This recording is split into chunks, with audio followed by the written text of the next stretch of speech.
Alrighty, folks, thanks for tuning in. Decentralized Radio on Twitter Spaces. Today we are live with OG Bitcoiner Mandrake, and Ryan is here as well.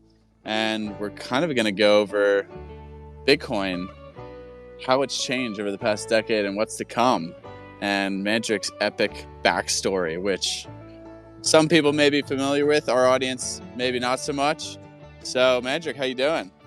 Hey, what's going on, man? Thanks for having me on. Appreciate it. Yeah, we've connected kind of here and there over the past couple of years, and I definitely always want to talk to you, always want to get your insight. I feel like you have such a good perspective on how the space has evolved, and the bullishness has never been stronger. And right now we're at definitely an inflection point, so it'll be really great to get your opinion on things. But let's start from the beginning. The epic baklava for Bitcoin story. Y- Let's start there. Yeah, so I mean, really, with Bitcoin for me, I got in 2011, and I think a large part of that is because I already had like the ideas of freedom pretty solid in my head, right? Like I was big in Ron Paul during 2007, 2008 when he ran for president. So like, I kind of was already like small government kind of person, and then from there, it's just like not that big of a step to go to just full ANCAP, right? More like voluntary interaction, stuff like that. And that's all good and well, but like I don't really I like sometimes it's fun to sit around talk philosophies and whatever, but I get sick of that shit pretty quick. I like seeing things in action. Um, so to me, like I always like agorism, which is like a form of like gray market activity. Doing things like I was selling baklava, right? So I was doing it without permission. I didn't have any licenses or anything. I wasn't running an inspected bakery or whatever. It was just cooking out of my house, like how people did it throughout all of time, but more or less. And I was selling that, and I was advertising on like a Liberty Liberty themed podcast, and some guy named Roger Ver heard the ad, and he was like, "Hey, you want to take Bitcoin for your baklava?" So I was like, "Sure." I already was familiar with Bitcoin. I watched it rise from like a buck to like $30 over the summer of 2011, and then crash. And I kind of just figured it was dead, right? Because it sounded like a weird scam to me, like as it should the first time you hear about it. But at that point, it was like closer to the end of 2011, and I was just like, yeah, what the hell? I'll play around with this. It's still around. Let's see what this is all about. So yeah, he paid me 14 Bitcoin for a pan of baklava, and then I immediately found the best use for it. I went on Seals with Clubs, which is a Bitcoin only poker room, and I spent all this Bitcoin on poker. It was great. Did you win anything in the poker or games, or did you kind Uh, of lose it all gambling? I think I played on Seals with Clubs off and on for a while. I really liked it. It was like really cool website, and it was just like Bitcoin only poker room. This is so awesome.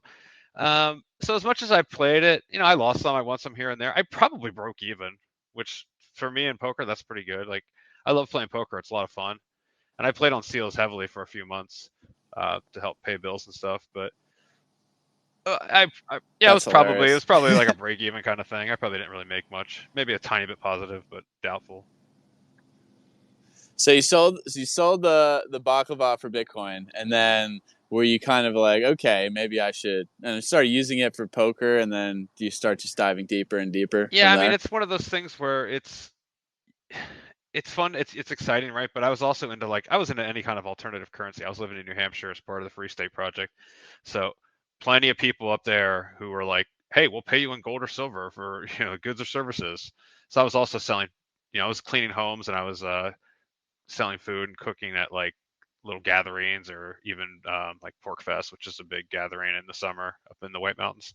Um, and I'd accept gold, silver, and started accepting Bitcoin because it's like, oh cool, why not? It's not dollars and it seems pretty useful. But the more I use Bitcoin, the more I realized, yeah, this is way better than gold and silver. Like gold and silver really sucks as money. Uh, I would have people who I'd be at this week long festival and people would be like, "Yeah, I want to buy you some food. Here's a tenth of an ounce of gold," and it's like, okay, I'm just going to give you basically like a coupon that's like, hey, this is worth $100 or whatever, 130 something dollars at our food stand, and we'll just use it like a gift card. How else? What are you gonna do? Break change for a tenth of gold? It's pretty annoying. Yeah, that's like the real world utility right there, especially early on. And anyone listening in, we're gonna do a podcast in Mandrake and have questions at the end. So if you have questions, you can request the mic at the top of the hour or reply to the tweet. But yeah, I mean that's what's funny, and I feel like a lot of the gold bugs don't realize that until it comes down to actual utility. But how was transacting with Bitcoin back then? Was it a lot more clunky than it is now, or wallets and just the way you transact must have been a completely different environment. My first transactions, weirdly enough, were after Roger sent me Bitcoin for that first pan of baklava, he was also sending a bunch of Casacious rounds, like literally rolls of them, up to the Free Talk Live Studio, which is like a podcast out of Keene, New Hampshire. And so he had all these rolls of Casacious rounds. So all these free staters were getting free Bitcoins, right? And they're worth about $5 each at the time.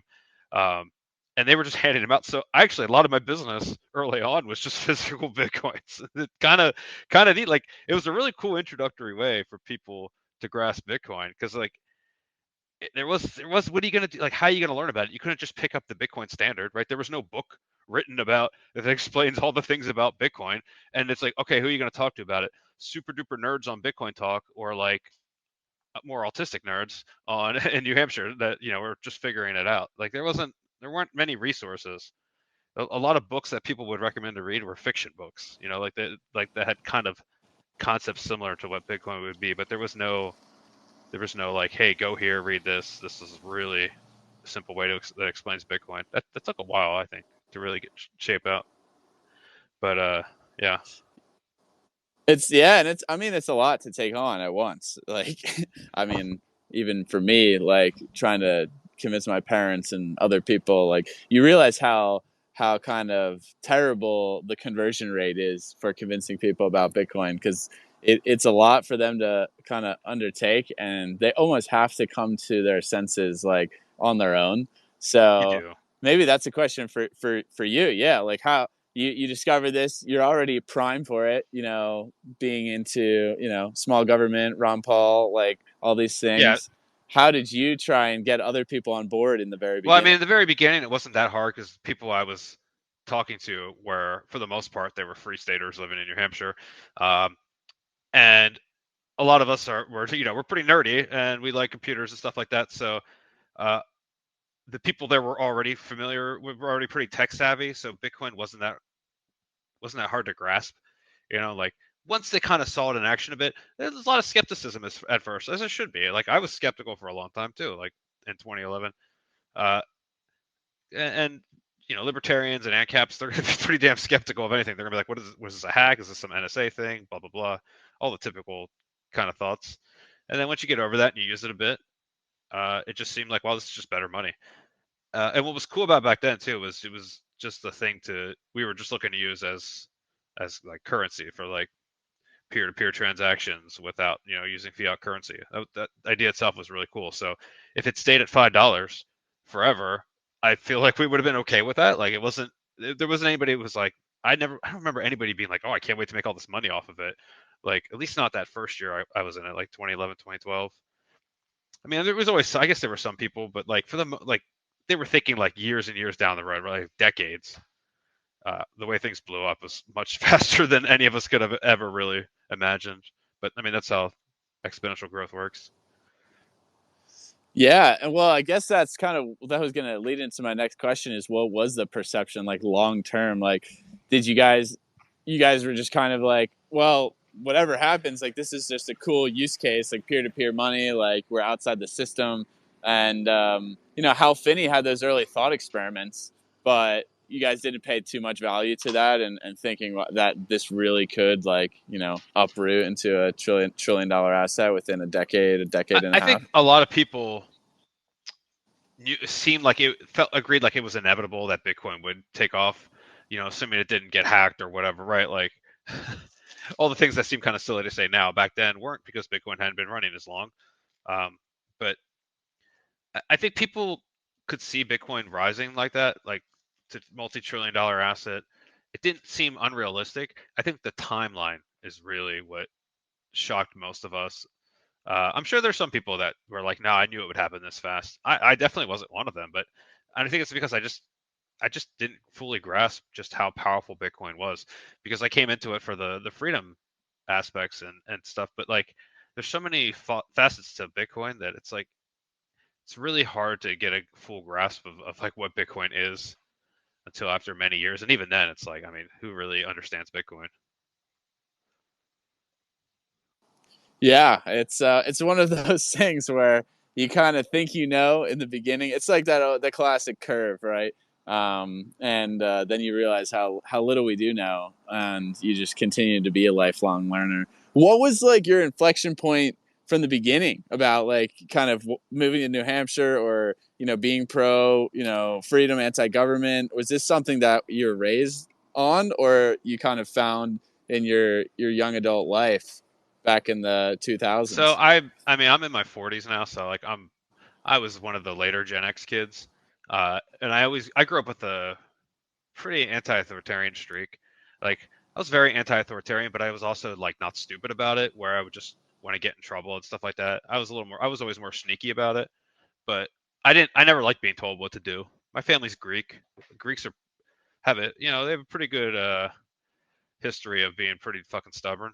So that's definitely in my genes. Like I'm very stubborn when I need to be, and I don't like authority. I don't like being told what to do. And as a kid, that manifests into like you're kind of like a reject, right? Like you're an outsider or whatever. I know it sounds kind of lame, but like I was a nerd, right? I was a fat nerd, and I didn't really fit in stuff. So I don't know. Like you look for alternatives, right? Grow up listening to punk rock music, a lot of ska in the '90s, things like that. Like, yeah, just just had a different outlook on life. And I remember watching, even as a kid, watching like the first Gulf War on TV in like the early '90s. Just seeing that as like a little kid, like my 10, 12 years old or whatever. I don't know, man. Something just feel weird. Like I'd watch stuff like that, or I'd watch like remember watching Waco when it was unfolding on TV, and it just didn't feel right. And like hearing the media, it's not to say like I understood something was off or like I knew that I was being lied to or whatever. It just felt off. Like it just didn't look like something was fucked up about it, right? Even if you can't quite put your finger on it. And it's like you kind of live like that, like most of your life, and you kind of try to fit in as you get older because you have to, because you got to work a job, you got to pay your bills, all that dumb shit, right? And then with like Ron Paul, it kind of just was like hearing him speak at those debates in 2007 is like all those little shattered pieces, all those thoughts I had in my head just like were put together, and it was like, holy shit, it all makes sense. Like this guy's insane, right? Like this guy's saying exactly what I've been thinking. Uh, he's just put it all into words that like I haven't been able to like fully process, I guess.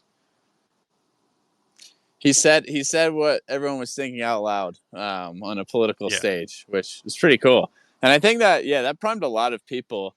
But still, like, it's pretty incredible to be such an early adopter, of Bitcoin, and there's still a lot of gold bugs who kind of like dismissed it for so long, and we're all on the same team. That's what people need to understand, and that's how I've thought about it more recently. It's like not like this gold versus Bitcoin thing or precious metals versus Bitcoin thing. It's like this, it's fiat versus, everything else. And obviously, Bitcoin is not crypto, but still, it's the main enemy is definitely fiat. And I'm curious, getting into that, like, what were some of the crazy pain points early on, like Mount Gox? Like, how many moments were there where you were like, wow, this might be over, or really deep pitted stomach? And then probably by 2017, I'd imagine you're kind of immune, and you're like, yeah, this is kind of just what happens here.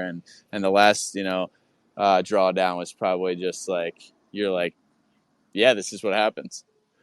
Um, yeah, I think there were a lot of moments like that. I think the ones that really stick out are just almost laughable now, but just to get an idea where I was by like 2012, because this kind of all plays into that question.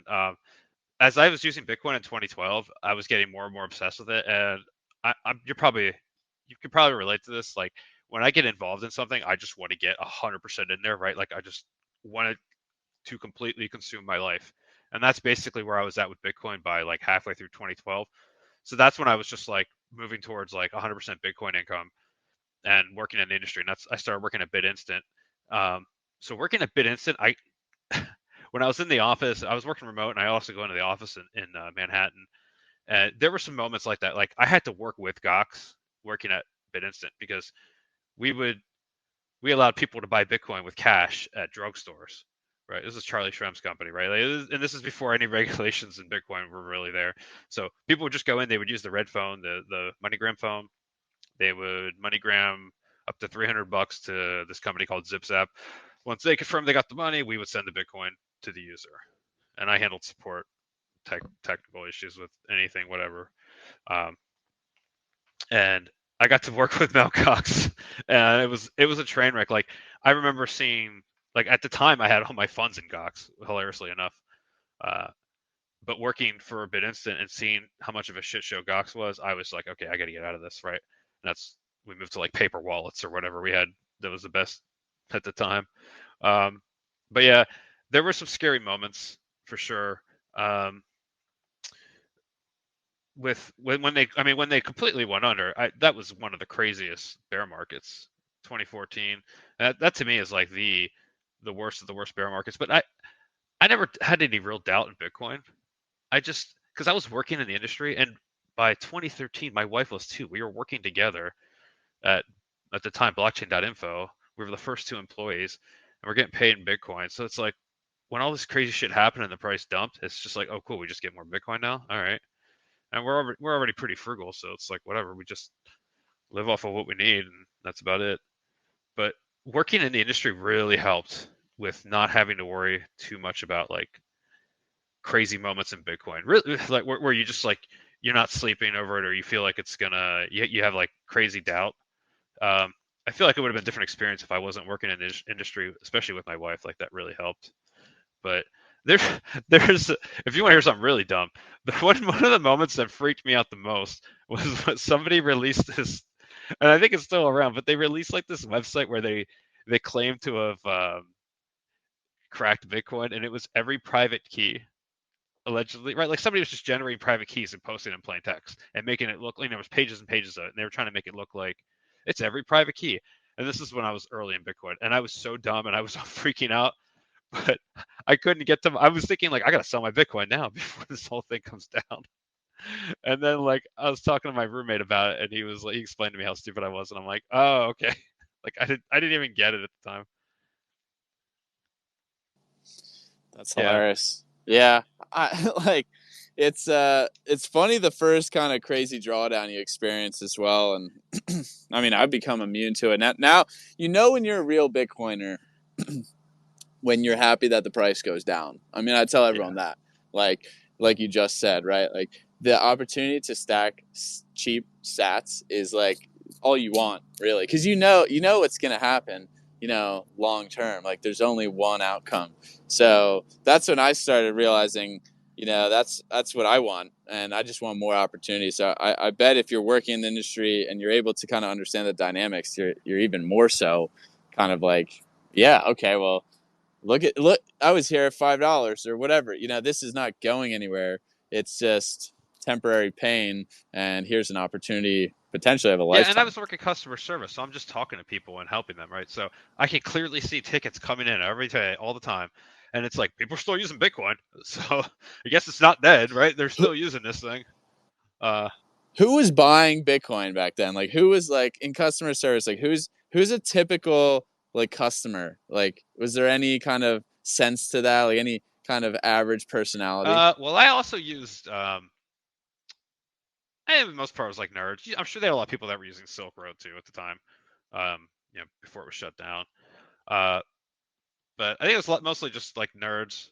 Uh, Early on, really like liberty oriented nerds. I remember going like one of my first meetups where I walked in and I'm like, oh my god, this it's not a room full of libertarians. It felt so weird. I was like, it's a Bitcoin thing, and there's like business people here. Like, what the fuck is going on?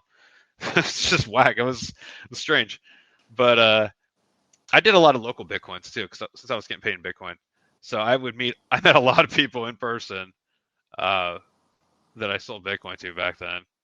Was that ever sketchy? Yeah, Ever? Any no, times? not really.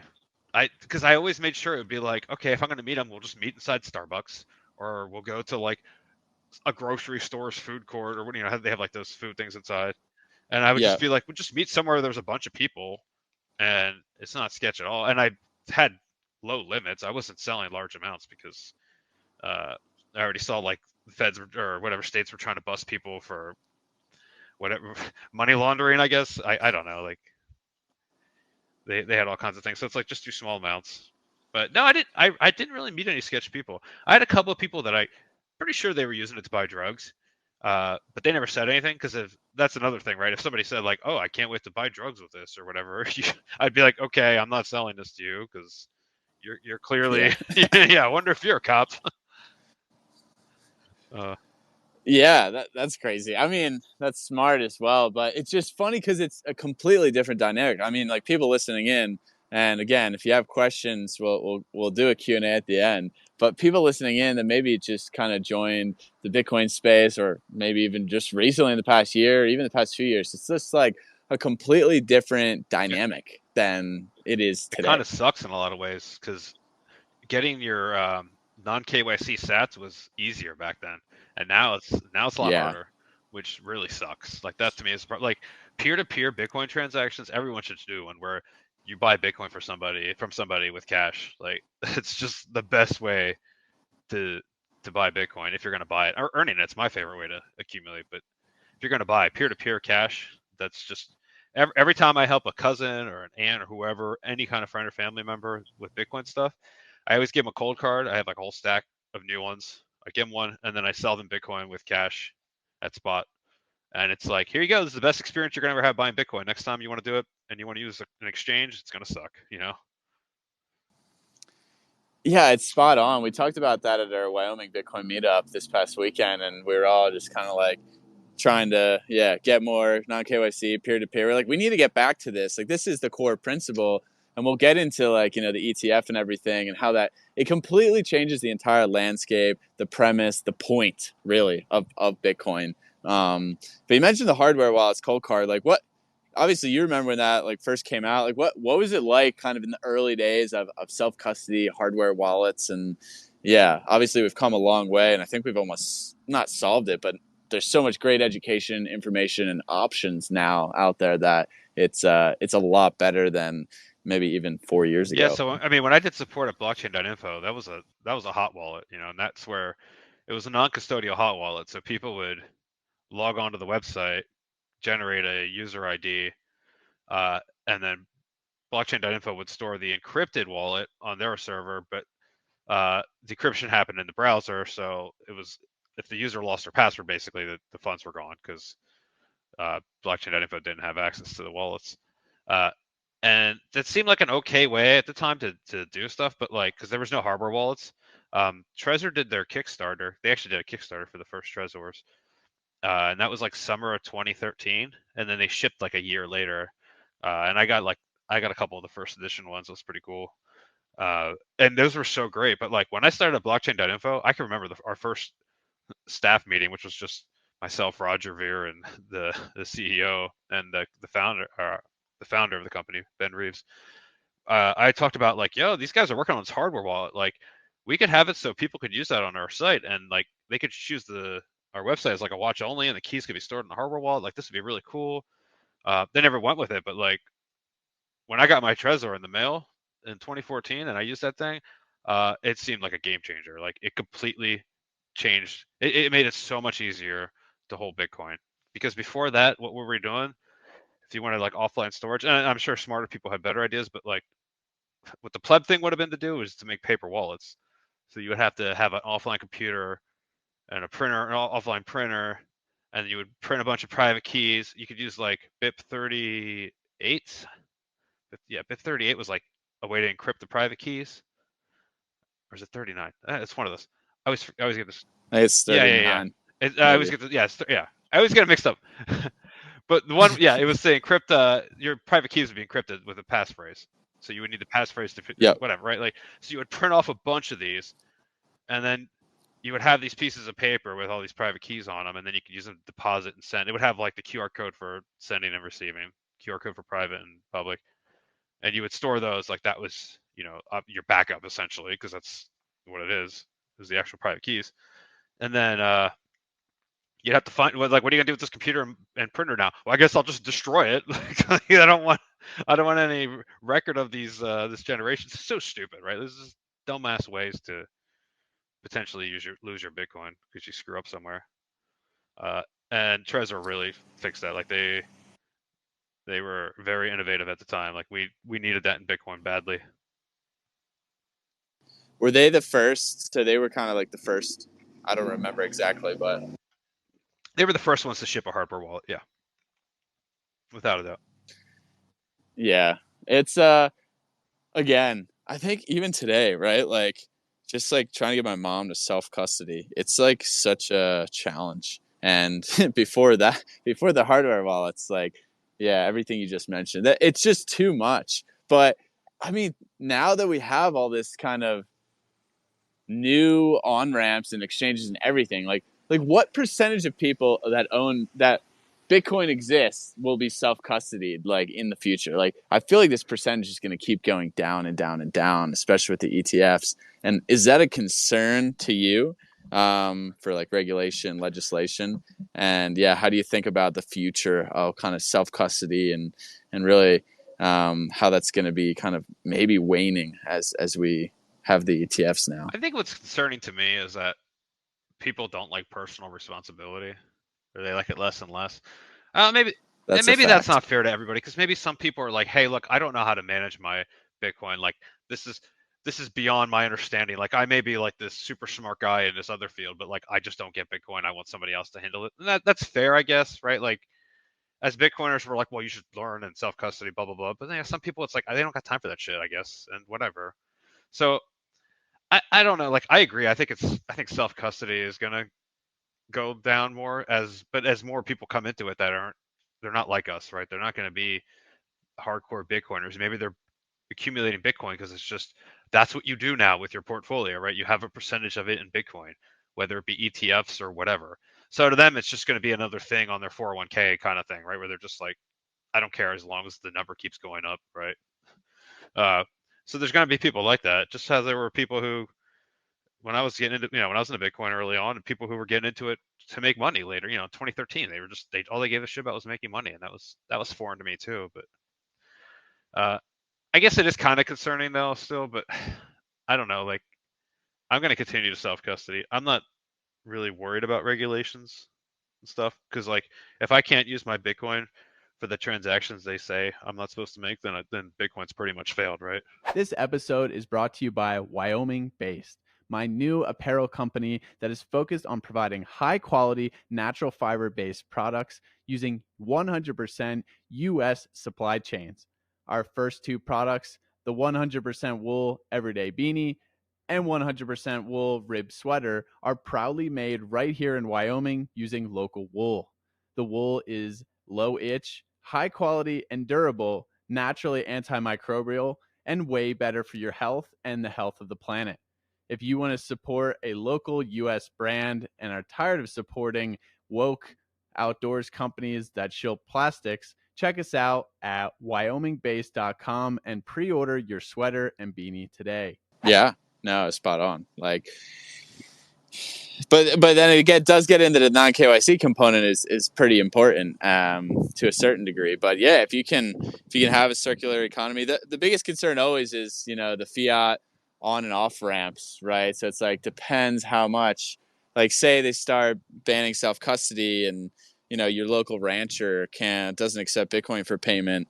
You're kind of in a tough squeeze, and I know you're you're big on that. So how do we solve that? Is it just more education and growing the circular economy and getting more people on board just in the right amount of time before that happens, or it, what's the other alternative? Well, I mean, if Bitcoin's still the best form of money, even if it's outlawed, people are still going to use it, right? It's like those videos you see of fireworks going off in New York City on the 4th of July where, fireworks are banned and it's just like neighborhoods just lit up like the daytime at night. It's like people are still going to do it, right? So maybe education is a part of it, but if the dollar really sucks and they're not allowed to use Bitcoin, they're probably still going to use Bitcoin, especially for peer-to-peer stuff. Like you mentioned, a rancher. I've been buying my beef with Bitcoin for a while, and I got a great rancher now, and they're super Bitcoin savvy. Uh, but I think in general, ranchers, farmers, they get it, man. They get fucked by the government so hard on so many different levels. And then they hear about Bitcoin, and I think it clicks with them, right? People like to think of farmers as dumb hicks, but like they're some of the smartest people I've met. Yeah, no, the biggest hindrance typically with them is just the UI UX, and kind of just like just some of them don't even have an online bank account, and they're like, "What's this magic internet money?" And I'm like, "No, no, it's like this is good. Like you're gonna like this. Like trust me." And that's why I try and give them a copy of my book or something just to get them started. But I've found actually the biggest hurdle is they're typically just too damn busy, and they're doing so much Yeah. because they're now have to be the rancher, the farmer, the marketer, and sell direct to consumer, and it's that's the byproduct of fiat money, But right? they're the hardest working people. Like they do a job. I love my Exactly. ranchers, man, and I'm so grateful. Like I thank my ranchers every single time. I'm like, I love you so much because it's like you're you're providing my food. I eat a carnivore diet. I've eaten one for like over 5 years, and it's like you keep me alive. Like I love you. Like thank you for doing this work that I do not want to do at all. Yeah, maybe get into that a little bit. Like, how did you kind of come upon that, and how has Bitcoin changed your perspective on kind of everything else? Yeah, obviously, you're already pro freedom in a lot of ways, and taking personal responsibility, living like a proof of work lifestyle. But how has that shaped your life even more recently, and like things like diet, health, and other Oh yeah, I aspects? mean, so I was a fat kid most of my life, and I grew up. Like I said, my family's Greek, and my dad grew up dirt poor. My mom didn't have as much either, but like uh, they came to America, and they did what Greeks do and build a diner, right? My dad had a donut shop diner, so I grew up in there, and it's like for him to be able to feed me was like an accomplishment, right? But of course, I was just eating absolute garbage all the time. Although his donuts were fried in lard, I will say that. So it's like at least they were fried in lard. That's Yeah, yeah. But I based. mean, that's just how it was back then. You know, they were fucking good. Trust me, I ate a lot of them. But yeah, so I was a fat kid, and then I was like, no fat person is happy with being fat. Like you don't want to be fat, so you just think of different ways, and it's like you listen to what the government tells you about food. I'm a kid, like I don't know, like I'm not we didn't have the internet to look all this shit up back in the 90s, so it's like I'm just doing like, oh okay, well high fat diet's bad, so you got to go low fat. So you're trying these things, and I went vegetarian for a long time. I mean, I was vegetarian from like my late teens until 30, and I just wasn't ever happy. My weight was always, I'm like 6'1", 6'2", and I was always like 250, 260 pounds. Like just not, and I just wasn't happy, right? I was miserable. So I actually found out the diet stuff. 2011 was a magical year. Okay. Like by the end, I was into Bitcoin.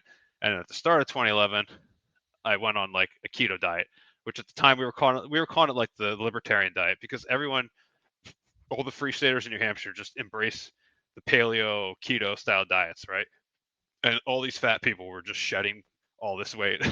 So I was like, hell yeah! So I joined that crowd. And I started eating meat again, and I cut sugars, and I dropped down to like, I dropped like 50 pounds within like the first couple years, which was awesome. I felt so much better, and then I switched to like a more carnivore style diet, which I've been doing consistently for like 5 years, and I just find it's just a better way to live, right? Like I just feel so much happier and healthier, and I feel like if I hadn't done that in 2011, in early 2011, I feel like I wouldn't have had the mental capacity to grasp Bitcoin. Like I needed to be eating meat again before I could grok Bitcoin at least on a basic level. Yeah, I mean, it's just kind of like applying the principles to all aspects, and then realizing the system has fucked us on all levels, right? Like our food is completely fiat food. That's actually a new book now, right? I should probably go read Yeah. that, but it's all connected, right? And it's all, we did a podcast today with Rob Wolf, who's like the OG Yeah. Rob paleo Wolf, guy, of course. and Yeah. he we didn't even talk about food that much. We just talked about like the centralized systems. We talked about Bitcoin, and we talked about kind of how he sees the picture and how this is unfolding. And it's really a tragedy because people just don't realize that they've outsourced the quality of their life to these systems. And yeah, like you said, in the 90s, like you didn't even have the ability to understand that you were just getting screwed. Like people just listened what was told, the food pyramid and the American Dietary, American Heart Association. Like, they had big sway, which is why it's kind of almost encouraging now that almost nobody trusts these people anymore. At least in my echo chamber, our echo chamber here, like, a way more percentage of people are like, well, maybe not, because maybe since the Heart Association has been formed, or heart disease has only gone up. So, Well, I again, don't. You guys don't really have a good it track comes record it here. comes back to proof of work. People love to point to studies and like, oh, look at the study and all this other stuff, and then it's like, okay, look at me. I ate this way and now I ate this way, and you're gonna. It's like, I think to me, it's like seeing people eating meat and living healthy lives and looking beautiful and great, like after looking like shit from eating what the government told them to eat. It's like, okay, so which one's better, you know? And then your medical experts all, you go to a doctor and they look like shit and they're telling you, oh, you need to take statins or whatever, like it's just like, I don't know, man. I think, Yeah, the show me the study is like the classic, right? And it's hilarious because even today, some of the carnivore and the biohacking experts, they still are so. And don't get me wrong, I post research papers all the time, but they are so conflated with like biased information. I mean, who is funding all the studies? Like, scientific academia is being captured, like the NIH and big pharma. And these are all isolated controls. Like, if Mandrake and I ate the same rough diet, but have completely different lifestyles and locations and genetics, like, you can get different outcomes there. I mean, I could be outside all day, you could be indoors all day, or vice versa. And if the food's the same, that's a study outcome. So they're not controlling for any variables. They're totally biased in terms of funding. And then you just get these people that, like, that's all they point to. And there's no logic. And like you said, there's no anecdotal proof of work. And I think the truth is finally starting to resonate, right? It's starting to seep through pretty strongly, thanks to platforms like X and Twitter, and even though they try and censor other ones, I think we're all doing a pretty damn good job of getting the word out there. no, I totally agree, for sure. Yeah. So what I go say next is just what do you see kind of unfolding here, right? Like, in the next few years, because we have this increased sovereign movement. We have more people taking control of their health, their wealth. We have even politicians, whether you think they're controlled opposition or not, people talking about things like Bitcoin, people talking about the importance of fixing sick care systems, and ending big pharma, and punishing people that have wronged us. But to me, it's really this dichotomy, and we have this alternative system that we're trying to build with Bitcoin, and localized, decentralized food and health, and then we have the main system. And I'm curious on your take on like how this transition happens, what's the best way for it to happen ideally, and then we can get into how the whole Bitcoin landscape has changed with BlackRock and Fidelity and the ETF. Yeah, so I think I'm as far as like what do I see in the next few years, uh, I'm pretty negative on like big picture, or just like, I don't know about big picture, but like government stuff and just I don't know. There's a lot of things I'm like negative on humanity about, but when I look at like Bitcoiners, I'm like never been more positive in my life about it. So like the things that I can affect and have a positive impact on, I'm like super positive on those things. And seeing Bitcoiners at gatherings and conferences, and they're having families, and they're doing all the right things, right? Like eating well and becoming more self-reliant, things like that.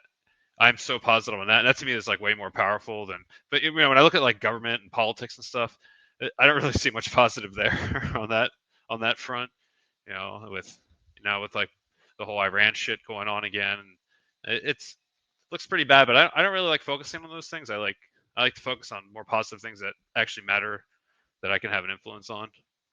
So that's really what I try to do, like with my own personal health, or with my family and things like that.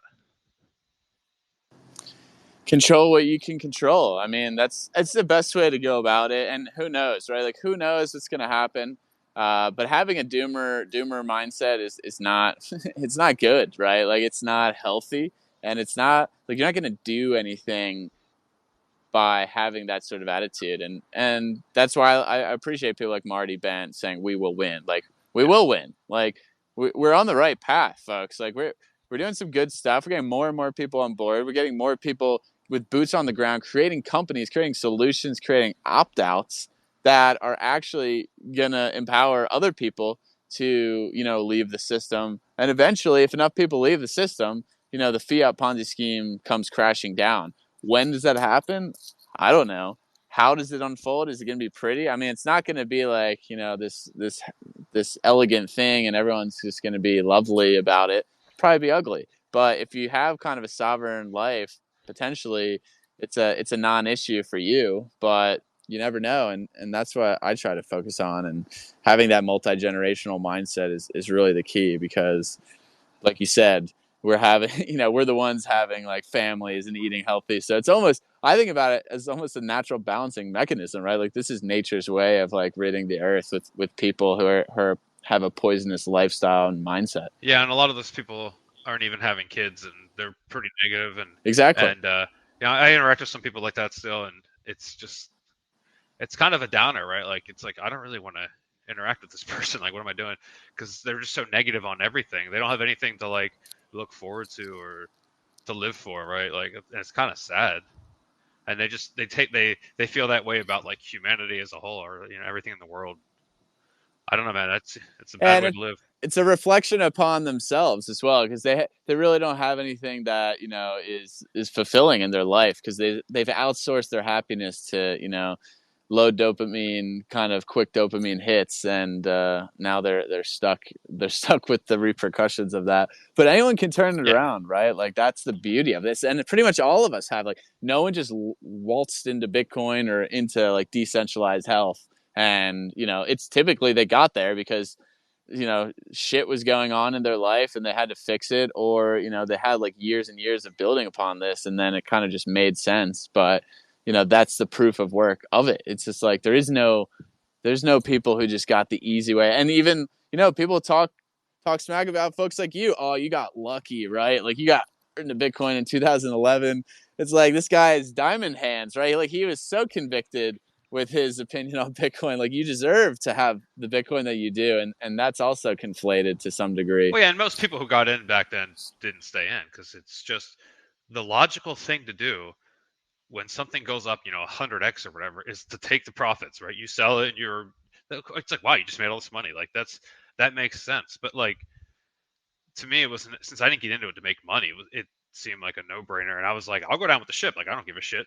Watch, we watched 80% drawdowns, and sat there for months at that. And it's like, I don't care. I'm just stacking more sats, like, that's just how it was.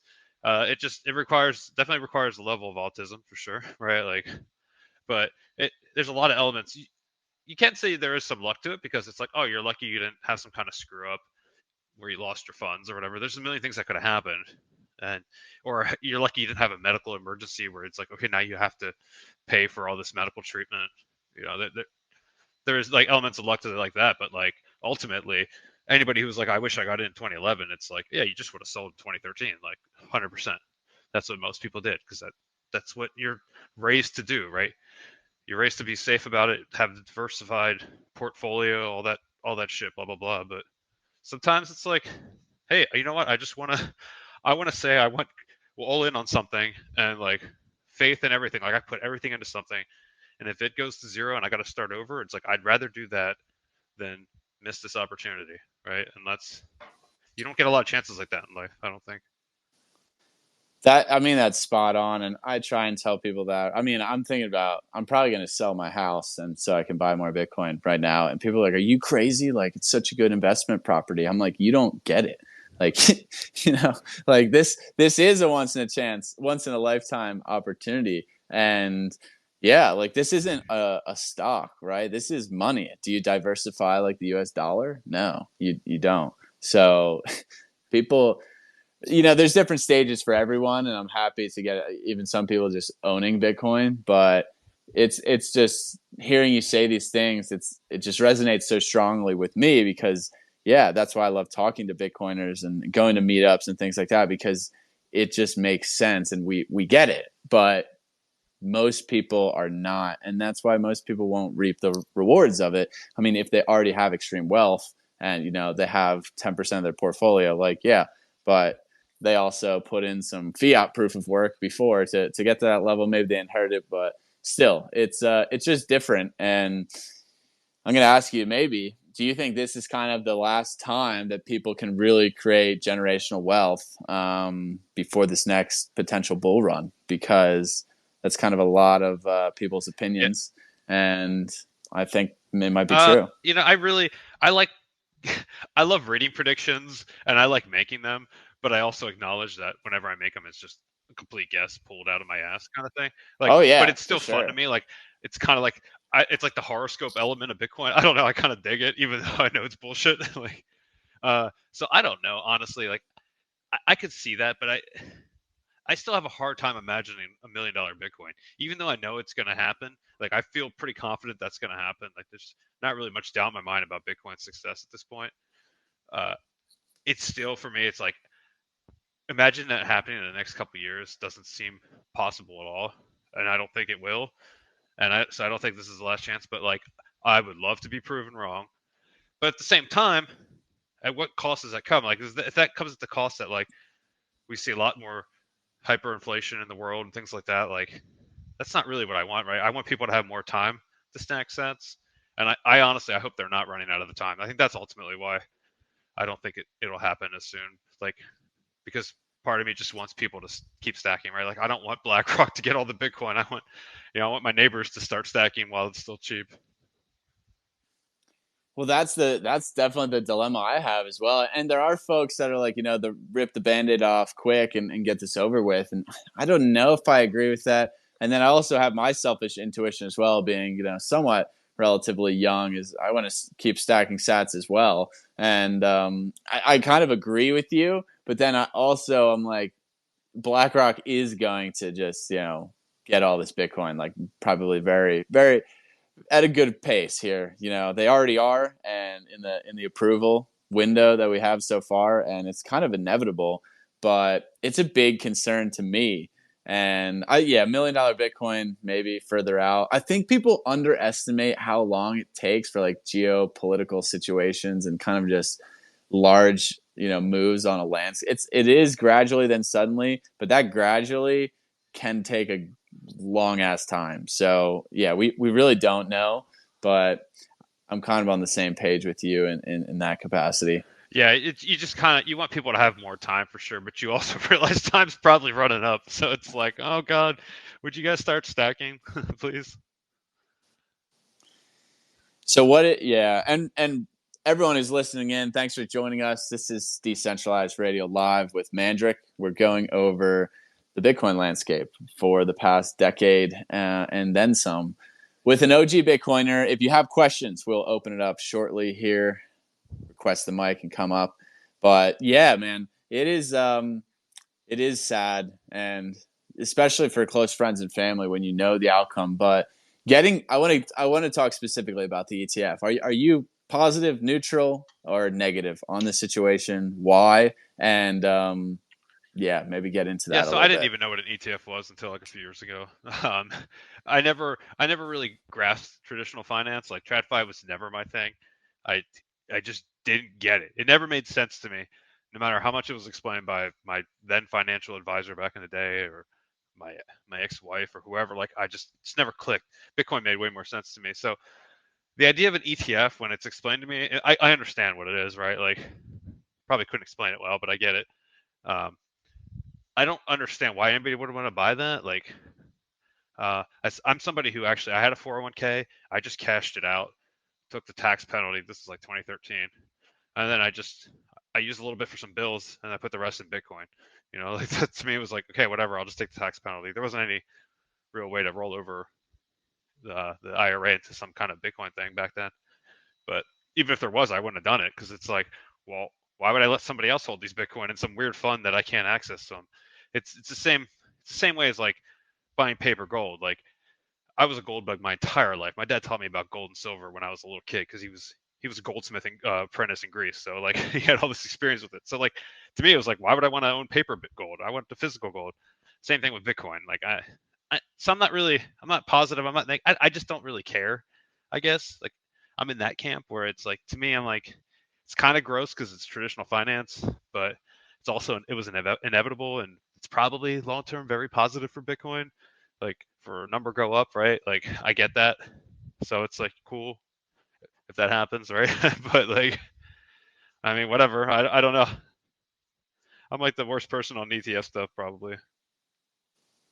I mean, it's fine. Like, I think anybody's opinion is really relevant because the way I see it is it's an inevitable thing. It is kind of weird that we have this opportunity to like front run institutions for like so long, but at the same time, it is concerning that a very centralized institution is now going to be holding a lot of Bitcoin and custodying with pretty much one person, Coinbase, besides Fidelity, and And Coinbase already had a lot of but Bitcoin anyway, so yeah, yep, yeah, exactly. So, but then for the people who are like, my grandma like would never self custody, and this is a good opportunity for her to get exposure, or boomer parents and all this. I get it. It's probably better to have no exposure on an ETF than just be fully well, fiat. But at the well, same if you want your time, parents to have Bitcoin, why don't you just help them set up a hardware wallet, and hold the backup of it or something for them? Like, there's a million things you can do. It's like you just got to put some effort in. I mean, that's what I've done for family members. that's very true. It is easier said Yeah, than done, though. And I will say, for example, my dad is like he's a boomer engineer. All his money is in retirement accounts, right? Like he's not very liquid, so that's yeah. where it becomes kind of a challenge. And then there's so much aversion just from the social programming for forever that it's just I get fed up with it. I'm just like, all right, just buy the ETF. I don't know. It's better than nothing. But then at the same time, I am very concerned that potentially they're going to be this major holder, and who knows what will come of that. And it is, I guess, just it's the reality of the situation. So it is almost a neutral for me at this point. It'll be nice, yeah. I guess it'll pump people's bags and whatever eventually. It's almost like just a signal. I'm like, okay, well, this is just more affirmation that I'm in the right I'm in the right thing here. But yeah, not a fan, but Yeah, I yeah, don't really know that's what the pretty long much how I term feel. implication of that will be with BlackRock, the Coinbase stuff, like all that. Like, I don't really know how that'll play out long term, right? Like it'll be, but it was inevitable anyway, so it'll be interesting to see what happens, and not just with price, but I just mean with them having like so many Bitcoin and all that. Yep. Like, how does that mean? Like they're going to try to well, I guess they already lobby and stuff in the government, so it's like they'll be lobbying more pro Bitcoin type stuff, but when they'd probably be more in favor of KYC shit. Maybe they'd support things that are, Yep. they would go against self custody and things like that. Like, I don't know, is that coming soon? Well, I guess we'll see. I mean, it's already starting with Elizabeth Warren. That's right. Yeah, so that's the main concern I think people have. But again, just stacking some non KYC sats and practicing proper self custody, and maybe not giving the government another reason to like come knock on your door is probably a good idea, and just kind of living a quiet sovereign life is really the best you can do at this point. But how about the halving? Are you in this camp that like halving equals bull run, or more so it's macro landscape that is kind of driving factors and injections into the monetary I think I supply? used to seriously believe the halving wasn't priced in, because it's like everybody knows it's coming, right? But then it's like we have this whole meme of saying the halving is not priced in, and then it happens, right? So it's like fuck it. It's like you just bring a meme to life, whatever. So I just like, yeah, it's not priced in. Price is going to go up after the halving, usually within the next year or whatever. That's when you would see the big price boom, right? Because there was a halving in 2012 and then 2013, the price shot up, and then the halving in 2016, and price shot up 2017, right? So it's like it's fun to I think it's gonna happen again. Honestly, I really do. Like, I believe it because I said it as a joke for so long that I'm just like, you know what? I actually think, because everyone thinks like, oh, everyone's smart enough. They understand, that this is gonna happen. But it's like people are fucking retarded, right? Like they're not paying, either they're dumb or they're not paying attention to this shit. So it's like, I don't know. kind of rambling here with it, but Yeah. it's like No, I mean it's spot on, right? Like it is true. And it's the psychological aspect of markets, right? It's like it almost the same stuff happens like all the time, and it's pure psychology. But then you have it psychology layered on top of like monetary policy, which is like this hidden layer, and yeah, you kind of got like a multiplicative effect there, and whatever the positive, if that's negative or positive, that's usually what happens. But it definitely has, and it's typically the reaction to things as well. But it, yeah, it's pretty it's the hilarious, whole and it seems like we have strong tailwinds, yeah, you it's know. the whole So like 3 that's green, 1 red meme, right? Where it's like you get the 3 yep. 3 yearly green candles and the 1 red, and it's like, hey man, let's just keep that meme going, right? Like I really think it's gonna happen, and I don't think it really makes any sense. Maybe there is somebody who can explain why it kind of makes sense, but I feel like there's a lot of haters who don't like this whole idea of it not being of Bitcoin having not being priced in and all these crazy prediction stuff. I don't know, but like I guess it'll just keep happening until it doesn't, right? So we'll see. But I don't know, man. I feel like things just seem to line up every 4 years. I mean, up and to the right is again, it's inevitable unless the U.S. starts practicing sound monetary Yeah, policy. Like that's the biggest yeah. risk, right? That's always So been the like, biggest risk that the U.S. would be like, okay, we're going back on the gold standard. Artificial blue light from technology is destroying our health. It disrupts melatonin production, sleep quality, and our circadian rhythms, which has been linked to pretty much all chronic disease. It also rewires our dopamine reward system, which makes it addictive by design. That is why I'm so thankful to have found the Daylight computer, the first company in the world making a computer that has a blue light free screen. They use paper reflective screen technology, so it's blue light free, flicker free, eye strain free, and is easily used outdoors so you can use technology while getting the benefits of full spectrum sunlight. For more information, you can listen to our recent podcast with the founder of Daylight Computer, Anjan, on his incredibly inspiring story on why he wants to bring technology to the masses that is not detrimental to our health. You can go to buy.daylightcomputer.com/dradio to pre-order the Daylight tablet today and begin using your technology in a fashion that's way more in line with our biology and nature. so unless that all of a sudden happens, I would say you're probably pretty assured that, and whether it lines up perfectly with having, like, you know, it's just kind of how it's been playing out, and probably how it's going to go. So the way I see it is the next 6 to 12 months, epic time to accumulate. If you haven't been, you know, fully aping in, um, here you go. Here's maybe a good opportunity to do so now, and that's my sentiment. That's how I feel. Yeah, for sure. And I'm not a big fan. Like I like the idea of dollar cost averaging, but I'm also one of those people where it's like I said, I when I get involved in something, I just want to totally get involved. So it's like at some Yep. point it starts like that, but eventually it's just like fuck it, everything's going in. Like this is like I'm going all in. I don't care. Yeah, now from a UTXO perspective, right? Like dollar cost averaging actually may not be That's the best thing to that's do. true too. That's a good point. Maybe it's like once a week is better than once a day, and once a month is like, if it goes down a lot, you know, just buy more. Yeah, You know, yeah.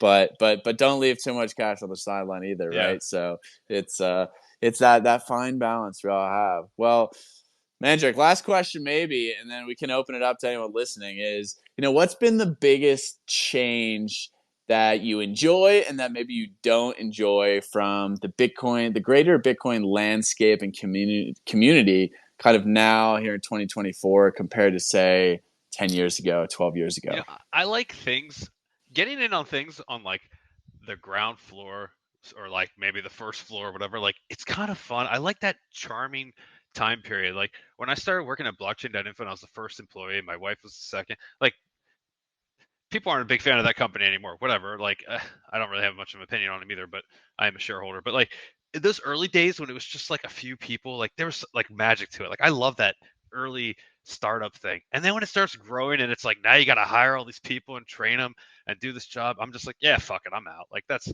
it, to me, it's like that loses a lot of it.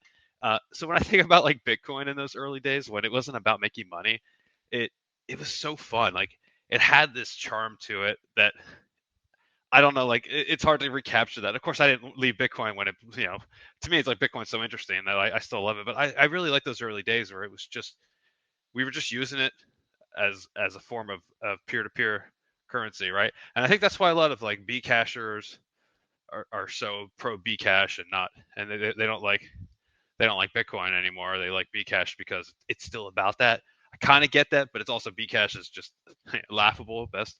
But I kind of get where they're coming from as somebody who kind of went through that. Like it was fun, but like you also have to realize like, yo, Bitcoin's going to change, and the things that you think Bitcoin are, like actually it's not even Bitcoin that's changing. It's us. We are changing, right? Like Bitcoin doesn't mature. People just change and get an understanding of why they need Bitcoin. Bitcoin's still the same punk rock, go fuck yourself thing.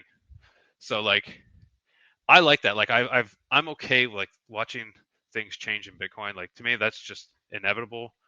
Um, and when I say things change in Bitcoin, I mean like new people come, different ideas come up, and different uses. I don't know, like big things are going to change like that way, and you have to just be okay with that. In some ways, you can't just hold on to like, well, Bitcoin was supposed to be about this and blah blah blah.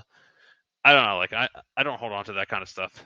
To me, it's like, yeah, it was great when it was like peer to peer transaction money. That's what we were using it for, but like store of value makes more sense to me now after having used both, right? Bitcoin for both reasons.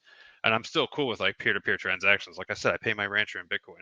Like that's great. But like the fact that you can save your wealth, you can, and it can, you don't have to watch your money depreciate like when a dollar, and even gold doesn't really hold its hedge against inflation anymore. So it's like, it's the best way to do that. And you might accidentally make some money in the process. Like that's kind of cool, right? Like how's that a bad thing? And if you still want to use it for transactions, you still can. Yeah, I mean, it's a good summary, right? And even the, I guess, the growth mindset, the kind of corporate landscape of that infiltrates Bitcoin, eventually. So it's always fun, probably in those early days, kind of just getting a ton of things off Yeah. the ground. And I mean, it's still exciting, Yeah. right? There's still new companies, and that's what's most important. And that's why I like to talk to people. Really, I think most people we podcasted with in the Bitcoin space actually like run big or like have Bitcoin companies or work in Bitcoin, because it's like that's what's really needed to keep driving this I forward. love I love talking to Bitcoiners. I love going to meetups and stuff and meeting people who, I just got in this year, or I've been in it 5 years or whatever. It's always cool because you can always connect with like people that have been in it for a long time, and you have a lot of like, oh, remember when we lost all this money? Our net worth dropped this much, and ha ha ha, and all this crazy shit was going on. Like that's fun, but it's also cool to hear from new people and how they got there. They're why they're Bitcoiners now, and I've met so many cool Bitcoiners from different all different years that they got into Bitcoin, and they're so positive. It's like so nice to hang around.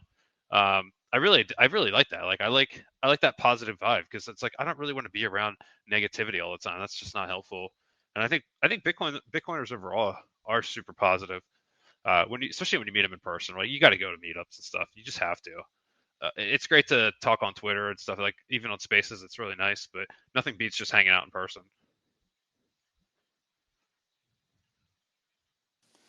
Well, I appreciate you coming on. We are live with Mandrake Decentralized Radio, and we're going to do this every Tuesday, either live on Twitter, X, or YouTube. And we also have regular podcasts coming out Fridays. Anyone have a question for Mandrake? Request the mic.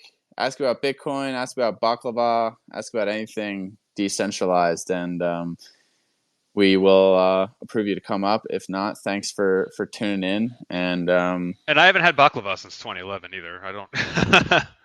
I don't need you haven't eaten it, right? no, Yeah, no. but you make it for special occasions, right? It's fun. It's fun to make. Go to Bitcoin things, and hand out like a little piece of history like that. It's a good time. But like, Do you never break? You never break carnivore ever? I I'm not the kind of person that can do moderation. I'm an all in or nothing kind of guy. So I can't like right now. I've just been trying to put on weight, build some muscle. Like I've been going really hard in the gym, and I'm just Nice. trying not to, because winters usually kill me, and I'm just like, this winter you're gonna work out harder than you've ever worked. Like you got to go. Like you can't just sit there and and just like let winter get you down kind of feeling. But like, so that's been really good.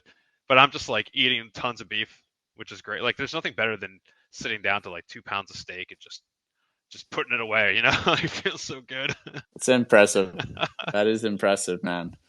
It is good. I mean, it's just like it feels good to embrace it, right? To embrace kind of like real food and support that local ecosystem too. And I love that you're paying for your beef in Bitcoin and you have for a long time. Dude, like that's just yeah. the way we need to be. I give my favorite people the best money because there's one thing I value more than like obviously family's at the top, right? But like as far as things are concerned, I value beef a lot more than I value Bitcoin. Like beef is way more important to me.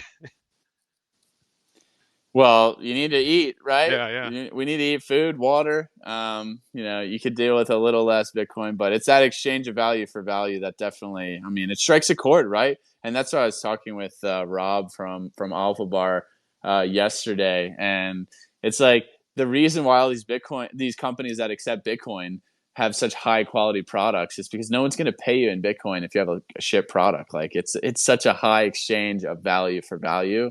And that's what we need to get back to. And then they also have, reserve of Bitcoin. So they're not incentivized to just like completely debase a product, with the quality of ingredients. So it's kind of a win-win. And I'm just stoked to get more and more, food producers and just companies like accepting Bitcoin and kind of driving that forward. And those small businesses, they get excited when someone pays them in Bitcoin. Like I say that from experience, right? Like as somebody who had a small business, and when people would pay me, it's like, oh, cool, I'm getting another Bitcoin transaction. I've purchased like so many different things with Bitcoin over the years, and people are always excited when you want to pay them in Bitcoin. Have you seen that change? Because like I personally have taken a stance of like this is very important to exchange value for value, but there's still a lot of people who are pretty greedy and will never, pay anyone in sats. But that has changed quite a bit over the last couple of years, I would say. Yeah, I think to me it's like since the whole idea of going all in meant working and earning Bitcoin. It's like, well, I have to spend Bitcoin, right? Like, I gotta eat and I gotta pay bills and stuff. So it just was that always remained, right? Like that was always my goal, was to live off the Bitcoin standard. It wasn't just to have a fiat job while buying Bitcoin. To me, like it's on paper it sounds the same, earning Bitcoin versus buying Bitcoin, but like to me it's like a maybe it's more psychological or whatever, but like I don't want to be paid in shit money. I want to be paid in Bitcoin. Like that's just what I want. So when I was doing that, it's like I was still spending. I was more than happy to spend Bitcoin, but I get some people it's not like that. So they'd rather use fiat, and that's fine too. I guess you use what you have, pretty much. That's I'm excited to see it grow. So, Mandrake, I appreciate you coming on. This is fun. Thanks everyone for tuning in, and check us out, Decentralized Radio, for more podcasts. We'll be back on here live probably next week or the week after on Spaces. Thanks, bro. Take it easy.